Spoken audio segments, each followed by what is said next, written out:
तो जैसा आपने हर जगह डिवाइड किया, क्योंकि मैंने पहले ही समझा रखा है कि पी अपॉन क्यू का यहाँ पे कोई रोल होता नहीं है, तो क्या आ गया देखो यहाँ पे एक्स आया, यहाँ पे 5 और यहाँ पे इस तरह से आप लिख सकते हो।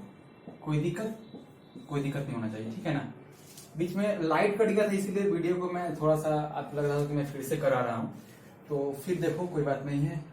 यहाँ पे क्या हो गया, एक्स डीएक्स का इंटीग्रेशन क्या हो जाएगा, x square upon 2 plus 5 dx का क्या हो जाएगा, 5 का तो 5 बाहर आ जाएगा, डीएक्स का हो जाएगा एक्स। यहाँ पर देखना है ध्यान से क्या हो जाएगा, इसका इंटीग्रेशन किस तरह से होगा। 4 को बाहर रखा, एक्स पावर माइनस 2 का इंटीग्रेशन किस तरह से होगा, x power minus 2 plus 1 upon minus 2 plus 1 plus C, और यही आंसर हो गया। फिर से इसे अरेंज कर लो, क्या हो गया आपके बुक में कुछ इस तरह से आंसर होगा, और -4 यहाँ पे क्या हो जाएगा, एक्स पावर -1, तो नीचे एक्स हो जाएगा इस तरह से, और देखो यहाँ से क्या हो गया -1, तो यहाँ पे +1। समझ में आ रहा है ना क्या हो रहा है, यहाँ पे कैलकुलेशन है, बिल्कुल कैलकुलेशन है।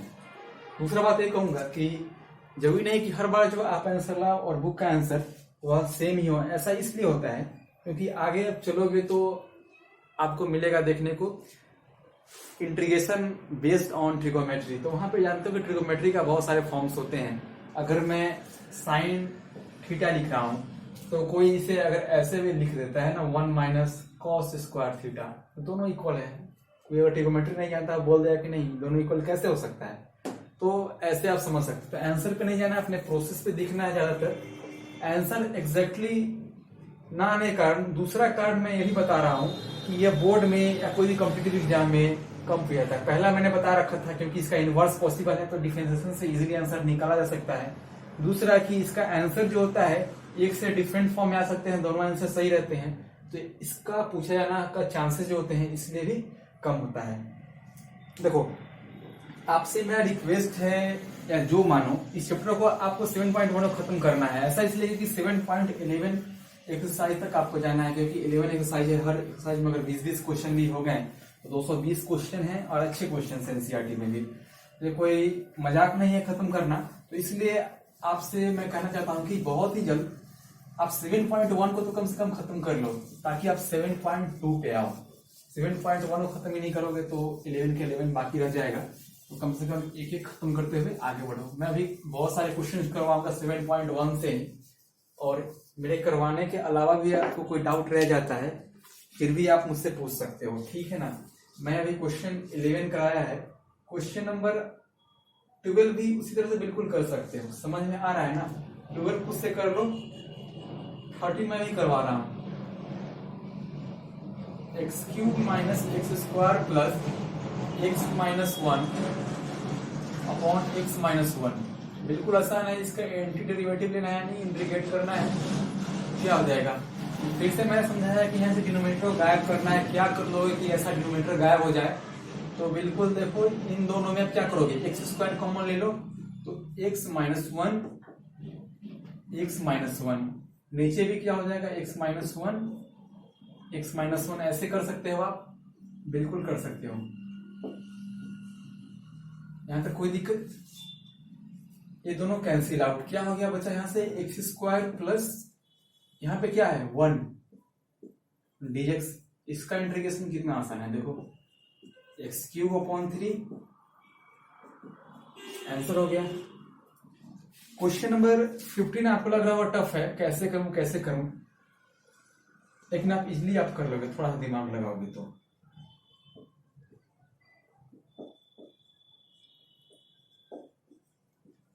ठीक है, और एनसीईआरटी से आना है, और कोई बुक नहीं। ये मेरा आपके लिए सजेशन नहीं, आप ऑर्डर मान के चलो कि एनसीईआरटी के अलावा आप पहली बार पढ़ रहे हो तो कोई बुक नहीं लगाओगे। इसको कैसे सॉल्व करेंगे, आप ये भी जानते हो कि पी अपॉन क्यू नहीं होता है, तो पी इंटू क्यू यानी कि प्रोडक्ट रूल और क्वोशिएंट रूल यहाँ पे अप्लाई नहीं हो सकता है। तो क्वोशिएंट रूल वाला हम नहीं अप्लाई कर सकते हैं ना, डिफरेंशिएशन आता तो कर भी देते हैं। कैसे करोगे, देखो आप रूट एक्स को कैसे कर दोगे, ऐसे लिख सकते हो ना, अब मल्टीप्लाई कर दो सभी के साथ। आप जानते हो कि अगर बेस सेम तो पावर क्या होता है, ऐड। बेस सेम तो पावर ऐड हो गया, इस तरह से कर सकते हो ना। बेस सेम का मतलब एक्स, देखो दोनों में x है। फिर से बेस सेम, यहाँ पे क्या है पावर 1 और 1/2 उधर से आया, और यहां से क्या आ गया 3 इंटू इस तरह से बेस सेम पावर ऐड आपने पढ़ा होगा सर्ट्स में, इस यूआरडी सर्ट्स एंड क्यूज में पढ़ा होगा क्लास 8 में। अब इसे कैसे करेंगे, यहाँ पे आप लिख सकते हो 5/2, यहाँ पे आप लिख सकते हो 3/2, इंटीग्रेट कर दो, क्या हो जाएगा 3x पावर 5/2 प्लस 1, 5/2 प्लस 1, यहाँ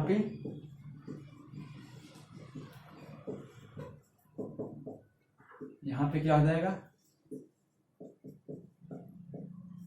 1/2 प्लस 1 प्लस c कर लेना, इसे जब कैलकुलेट कर लोगे तो कर लोगे ना, x पावर क्या हो जाएगा 7/2 और यहाँ पे क्या आ जाएगा 2/7, 2/7, 2 यहाँ पे क्या हो जाएगा x पावर 5/2 इंटू 2/5 और यहाँ पे 3 इंटू x पावर 3/2 इंटू 2/3, इस तरह से कर सकते हो और इजीली आपका आंसर आएगा 2/3 होगा, 3/2 2/3 बिल्कुल सही है, आप सॉल्व कर लेना, यही आंसर होगा।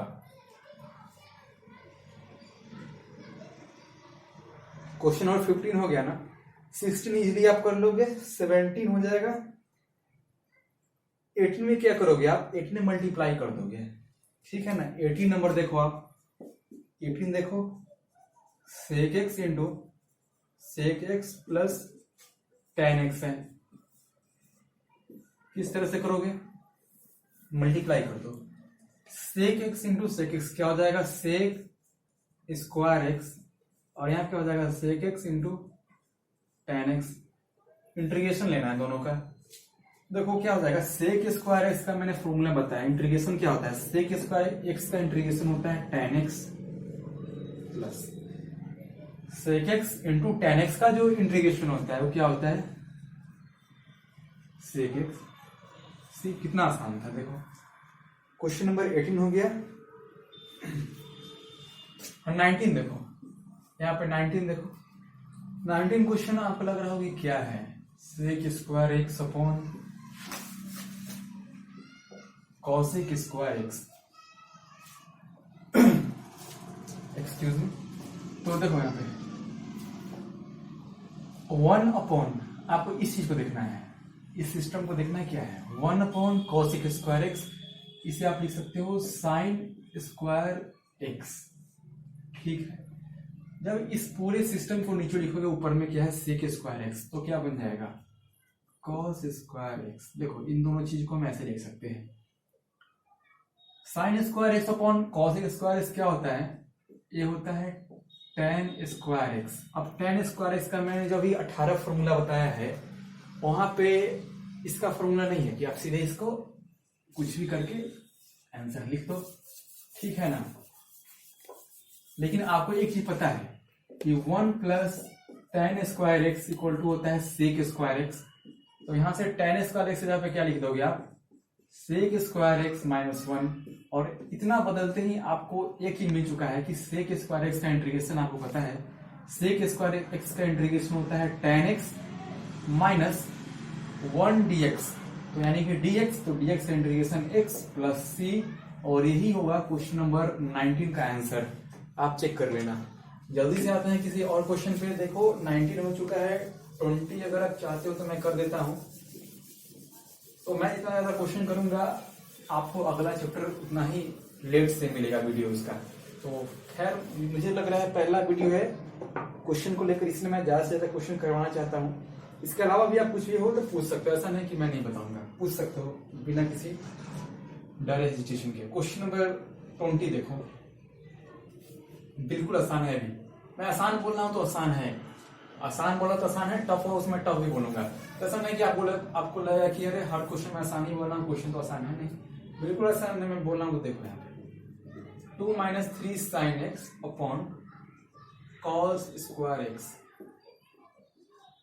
फिर से यहाँ पे क्या आ गया डिनोमिनेटर आ गया, हटाना है क्योंकि टी अपॉन क्यू इंटीग्रेशन में नहीं होता है, डिवाइड कर दो तो 2 upon cos square x minus 3 sine x upon cos square x dx, यहाँ भी dx, इंटीग्रेट अलग अलग कर दो करना चाहो तो।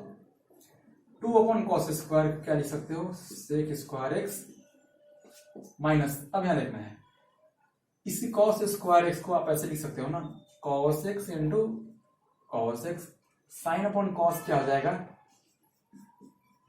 tan, और 1/cos क्या हो जाएगा सेक, ऐसे लिख सकते हो। ठीक है, कोई दिक्कत नहीं यहाँ पे। 2 सेक स्क्वायर dx भी लिख दो, 2 सेक स्क्वायर dx का इंटीग्रेशन क्या हो जाएगा tan x minus tan x into sec x का इंटीग्रेशन क्या हो जाएगा सेक x प्लस सी। बिल्कुल यही आंसर है, और क्या है, कुछ नहीं।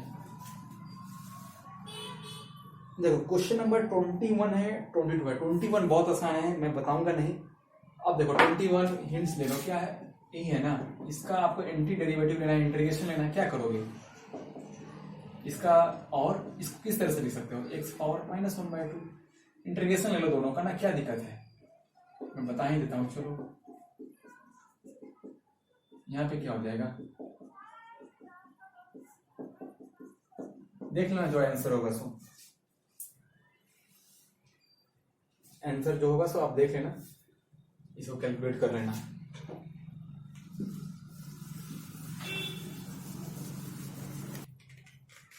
हाँ ठीक है, क्वेश्चन नंबर 22 इस चैप्टर का लास्ट क्वेश्चन है। ठीक है, शायद हाँ लास्ट ही क्वेश्चन है, इंपॉर्टेंट है, इस क्वेश्चन को करना।